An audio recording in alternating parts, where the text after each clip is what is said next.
With the conclusion of No Man's Land, things pretty much returned to normal around Gotham. But in the wake of the story came the very first Batgirl solo series. Yeah, Barbara Gordon never actually had a Batgirl series of her own before the New 52. Weird, isn't it? For today, we're going to cover the first 36 issues of her series, about half of it. It begins with a flashback showing some of her training as a child, David Cain hiring a group of thugs to attack Cassandra with a knife, and it ends with all of them bloody and unconscious. David Cain runs a weird daycare service. We see that one of the guys she dealt with during that fight she'd end up encountering again on the streets after she had run away from Cain, and then later as Batgirl, and clearly throughout it all she has conflicted feelings. She's incapable of really expressing them, but Batman thinks that her role as a crime fighter is exactly what she's needing. Oracle thinks he's pushing her too fast, especially as just a 17-year-old girl with a lot of trauma and nightmares, but Batman thinks she's a lot like him, and as a result, at her current age, she's close to finally making sense of everything in her life. We get a more in-depth explanation of how her mind works. She wasn't the only one Cain tried this whole thing on. Mere infants kept in isolation and deprived of human speech. The goal was to adapt the language center of the brain to interpret physical movement as a language. You'd be surprised what a jerk-off motion means to her. She can read your body. My body is a Clifford book. She's capable of understanding what people are saying strictly through their body language, even if she doesn't get the words. In combat, that allows her to know what you're going to do before you do it, and that means also dodging bullets. What's more, she can learn fighting techniques incredibly quickly once first taught to her. The original creative team for the book consisted of Scott Peterson and Kelly Puckett on writing, the two plotting together and Puckett scripting, and Damian Scott on pencils. I mentioned back in the all-new Ghost Rider Volume 2 review that I'm not a fan of Damian Scott's artwork because of how cartoony and consistently off-model everyone is. It's too rubbery and stretchy and exaggerated. But while I think it's not a good fit for Ghost Rider, it works a lot better here. Character models are more consistent, and the exaggerated style works great for more acrobatic fight scenes like Bat characters tend to have. The writing is a little trickier. Not sure what happened in issue 2. The overall story about Cass trying and failing to rescue a good Samaritan from mobsters and it inspiring her to want to learn to write more is fine, but Barbara is shockingly condescending and disrespectful on one page. You know, if you learned some vocabulary, then we could talk to each other like normal people. And maybe, Babs, if you didn't act like a condescending jackass to the person who doesn't understand language, I wouldn't tell you to piss off. Barbara is not alone in the jackass department, though, as in the next issue, Batman talks about how disappointed he is that she failed to rescue the aforementioned Samaritan. She broke into a highly fortified compound, got him out, and captured the scumbag responsible. Where's the failure? He died. But he died from wounds he'd received before she even knew he'd been kidnapped. He died, Oracle. She failed. And as we all know, I have never failed to save someone's life. Now I'm gonna go talk to your dad. Apparently he's still bummed about his dead wife or something. She does start getting better at speaking and understanding words, but it's a slow process. At least until issue 4. She rescues a metahuman from some goons, a psychic and telepath. When he looks into Batgirl's mind, he realizes that the language centers of her brain are different than most other people. So he reorders them a bit. While she doesn't have enough practice in normal speech to really speak, it allows her to think in words. And I do like the 2-page spread representing this. Martial arts poses warping into English. She's grateful for it since it allows her better comprehension of language, but it also completely screws up her ability to read body language. Things aren't made any better when David Cain sends a videotape of the murder Cassandra committed as a little girl to Batman. Not knowing her full backstory, he's appalled to learn that she had killed someone, though after seeing a demonstration of her dedication to not killing, to the point of taking several bullets to stop a gunman, he's convinced it's a fake. However, while Cassandra is still a talented fighter, she no longer has her full edge and can't beat Batman in a fight. As such, he hands her a disc. This is a lifetime's worth of combat knowledge. Study it. Turns out it's actually just full of footage of professional wrestling. it doesn't help her. Her help does come from an unexpected source when she spots her in town. Lady Shiva, a long-running DC Universe villain. Like David Cain, she's an assassin, and a really good one at that. She actually came to Gotham to take on Cassandra, but is fairly unimpressed when she's able to easily take her down. Cassandra also notices that Shiva seems to have her predictive ability. She makes a deal with Shiva. Shiva wants a duel to the death, a challenge worthy of her skills. If Cassandra agrees to fight her to the death in 1 year's time, she'll give her back the abilities she lost. I'm not sure how she can do that, unless it turns out that assassins are trained in the Vulcan mind meld or something.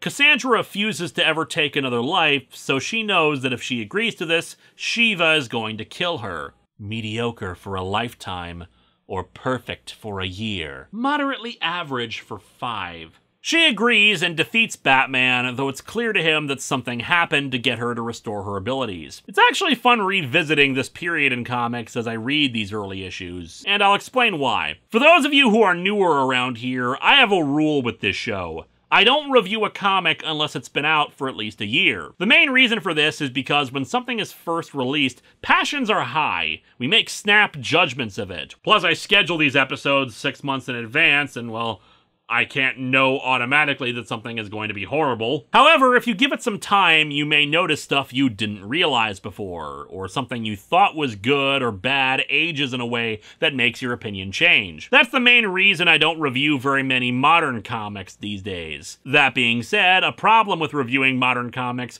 is that I rarely ever end up reviewing a single issue. These days, mainstream books are written with the idea that it will be collected in a trade paperback and resold, so a storyline gets stretched into about 4 to 6 issues to fill out the trade. However, back in the day, that was not the case. Sure, you might get a multi-issue storyline, but more often than not, it was single issues, a standalone story that might contribute to a larger thing down the road, but chances are it was just your heroes engaged in a single event and it had a beginning, middle, and end all in one comic. And thus revisiting this time period when comics were still written like that is refreshing, especially when I'm marathoning through most of the series like this. It's especially interesting because for a lot of Cassandra's early comics, there isn't much dialogue. Since our main character doesn't talk that much, the artwork has to carry most of the story, and Damian Scott is actually up to the challenge pretty well with these books. Of course, we also have the recurring problem in all time periods: events and crossover tie-ins. In this case, issue 12 tying into the major Batman storyline at the time, Officer Down. Officer Down was a heavily hyped storyline wherein Commissioner Gordon is shot. There's a big mystery as to who shot him! And it was just some mobster they introduced in the story. Thank goodness we had the only tie-in issue to it be Batgirls. All the rest were just connecting parts of the storyline.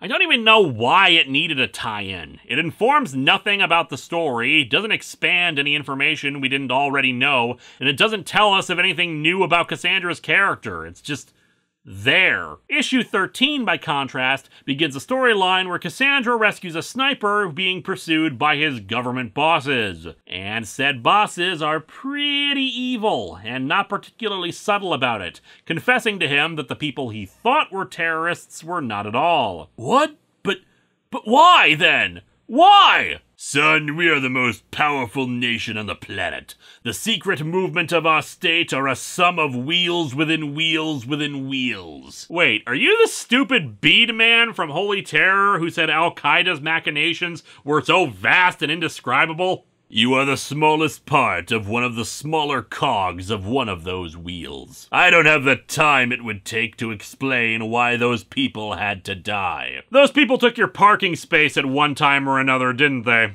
Cassandra, however, knows the guy's true nature because of how he instinctually avoided running into a child while being chased by the government agents, whereas said agents happily trampled the child. When she frees him, the agents all, "Grrr, we're not to be trifled with. We'll know your name and address and favorite ice cream by the end of the day." Not her favorite ice cream! Is there nothing sacred in this world anymore? We can take your whole life, your family, friends, and turn them against you. Well, her closest friend was condescending to her, Nightwing doesn't really like her, and Batman is Batman. Not really seeing what your threat is exactly. Unless you count what happens later in Cassandra's life, which, you know, if that was what was responsible for that, kudos on playing the long game. Cassandra, of course, laughs it off and declares that her friends will find them instead. Speaking of said friends, Barbara is upset that she did all this while not in the Batgirl costume, since it could compromise her future secret identity. Cassandra doesn't understand why any of that is a problem. You're never going to be able to do anything besides Batgirl. So, it's one of Cassandra's issues that she has to find a way to resolve, her sense of identity outside of being Batgirl.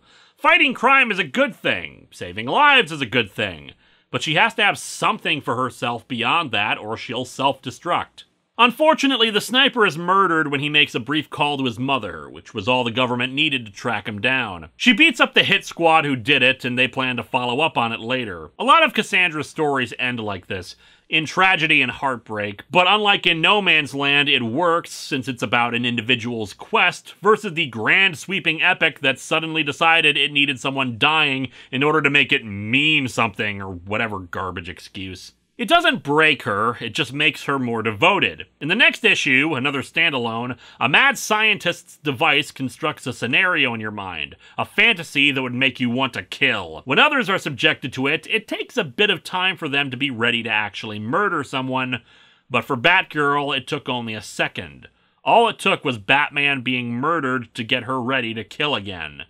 And naturally, it's disturbing for her. And in the following issue, we get a standard scenario set up. A child asks Batgirl to try to help her dad, who's totally not a bad guy, but is in league with some bank robbers, and he worries too much about money. And she goes to try to get him to see the light. You know, innocent man caught up in something bad, right? Well, the twist here is, no, the guy who was the reluctant bank robber isn't related to the kid. The kid's dad is actually the murderous leader of the group, and she has to admit to the kid, yeah, his dad is bad. But hey, the kid isn't. It's kind of a theme of this series. The next issue follows up on the government agents, breaking into a facility at the behest of Oracle and Batman to destroy all their evidence that she exists. She does so, but both are worried about her because she seems to be doing worse these days. Failing to dodge a punch here or there, being more obsessed with fighting crime, all that. This is just a guess. Maybe it has something to do with the fact that she sits in a cave all day long. She's a 17-year-old girl. She can't live like some kind of mole creature and not show some strain. Mole creature? So what you're saying, Barbara, is that if we don't let her out of the cave, she's gonna become a mole-themed supervillain! My God! She finally takes down the government agent who threatened her and was responsible for the guy's death, but it doesn't give her any satisfaction. Oracle explains to her that justice is important, but life is more important. You shouldn't feel better about that kind of loss. It shows you're human. Never feel any kind of satisfaction or moving on from painful memories, Cassandra. It shows you're human. Yeah, I get what she's trying to say, but that's a very clumsy way of putting it. Anyway, after 2 more regular standalones, Cassandra teams up with Stephanie Brown, the superheroine's spoiler. Now, if I don't have time to go into Azrael stuff, I definitely don't have time to go into Stephanie Brown's, but rest assured, I'm gonna give her a retrospective at some point too. Because if Cassandra was screwed over by DC later on, what they did to Stephanie Brown was a whirlwind by comparison. The lowdown is that Stephanie Brown's father was a minor villain named Cluemaster, kind of a low-rent Riddler knockoff. Pissed off about how often her father would keep engaging in crime, Stephanie Brown became the spoiler so she could spoil his crime sprees, as well as reveal plot details of upcoming movies to him just to piss him off. The significance here is that the two basically become best friends over time, united by their common history of douchebag parenting. At the end of the issue, Batgirl agrees to train Spoiler in some of her techniques, and she'll teach Batgirl how to read. Issue 21 is another tie-in to a Batman storyline, Joker Last Laugh, where the Joker thought he was dying from cancer, and so decided to just turn every supervillain into him. She and Spoiler take on the supervillain Shadow Thief, but Cassandra comes close to accidentally killing him, a fact that Spoiler helps cover up for her as she performs CPR. Through a mask. We very soon find out why she was so close to killing him. Namely that she's preparing herself for her confrontation with Lady Shiva. The year is almost up. And apparently Batman and Oracle are aware of it. We agree she has a death wish. Yes. We agree she has to move past it. Yes. We agree facing Shiva fulfills that wish. Yes. So she gets killed, death wish fulfilled, and I get one of my backup Batcaves back. What's the problem? Batman also reveals that he still doesn't think she killed anyone, that it was all a fake, but that Cassandra feels guilty about being raised to kill regardless. He says it's because he's never had to explain to her the importance of what they do, the fragility of life, its need for protection, etc. She already knew. How could a killer understand me, my mission, like that? For one of the smartest characters in the DCU, Batman really is kind of a moron. By the way, at this point in continuity, Superman had killed people too. I don't approve of that happening, but Batman has worked with people who have killed before and understood the importance of preserving life to his degree before, so this just comes across as him being a spiteful dickhead who doesn't truly understand people as well as he thinks he does. I think it was a contributing thing in the lead up to Infinite Crisis, this need to make Batman even more of an asshole, how much he really doesn't understand the people around him or why people make the choices they do. Anyway, a mere 3 issues after a tie-in to one Batman crossover storyline, we have another one! Crossover events! Missed the first one? Don't worry, the next one is already started up while you were trying to read the first one. This was Bruce Wayne, Murderer? Which was more like a 2-part crossover storyline, where Murderer was the first part and Fugitive the second. Most of the details are unimportant, save for the fact that Bruce Wayne is accused of murdering his girlfriend, but it turns out to be a plot by David Cain and then President Luthor to discredit Bruce Wayne after what happened at the end of No Man's Land. Cain is arrested, and he keeps Bruce's identity a secret to help protect Cassandra. In the meantime, more important things. Batgirl Number 25, with the awaited showdown with Shiva. Oracle reveals to Cassandra that she knows about the murder she committed and the fight with Shiva, not blaming her for anything, but she has to prevent the fight from happening. Naturally, she fails, and we get a glorious fight between the two. And Shiva wins. She kills Cassandra with a punch to the heart. And then revives her again with another punch. Always good to know that if someone dies, you can just punch them until they're alive again. The two have a heart-to-heart, Shiva asking why she wanted to die, and we finally get exactly what happened. Yes, Cassandra did kill the guy, but with her ability to read body language as an actual language, she saw death for the first time in those terms. Saw death from his perspective. Terror, then nothing. And all from her own hand. Naturally, that messed her up and she felt guilty, wanting to sacrifice herself and pay the price for what she'd done. However, that little death and resurrection trick has freed her a bit. Shiva rather subtly lays down exactly the reason for all this. Much like Cassandra, there's so much death that she's caused. She has the same kind of karmic, balance the scales kind of thing that Cassandra did. But she can't just kill herself, no. She'd only accept if she was beaten by a superior opponent. Potentially Cassandra herself. However, Cassandra manages to defeat her without killing her. Spoiler is informed about all this after Cassandra returns to the clock tower and spends her time sleeping 20 hours a day for 4 days. That mentally and physically exhausted from the fight. So what happened exactly? I'm not sure. They fought at some temple devoted to the worship of Shiva, and Batgirl won. Oh, but first Shiva killed her and then brought her back to life. Eat it, medical science! It's violence that brings people back to life! One of Shiva's worshippers, yeah, she has those, demands Cassandra kill him, threatening an innocent if she doesn't show. And Spoiler has to go in her place, though she manages to defeat him thanks to the effort of Ghost Batgirl. Yeah, I don't entirely get it either, but it's a thing that happens. Weirder thing is that this won't even be the last time that Spoiler and Batgirl talk to each other via ghosts. In issue 28, the two bond over their shared father issues in relation to how Cassandra is so much of a better fighter than her. When my dad was mad at me, he locked me in the closet. What did yours do? Shot me. David Cain really shouldn't have read Thanos' book on parenting. After 3 issues written by guest writer Chuck Dixon that seems to exist merely for a weird crossover involving Batgirl, Robin, Spoiler, and Connor Hawke, aka Green Arrow's son, teaming up to fight a woman who claims to be a descendant of Emperor Claudius and wanting to restore the Roman Empire. What? I said it was weird.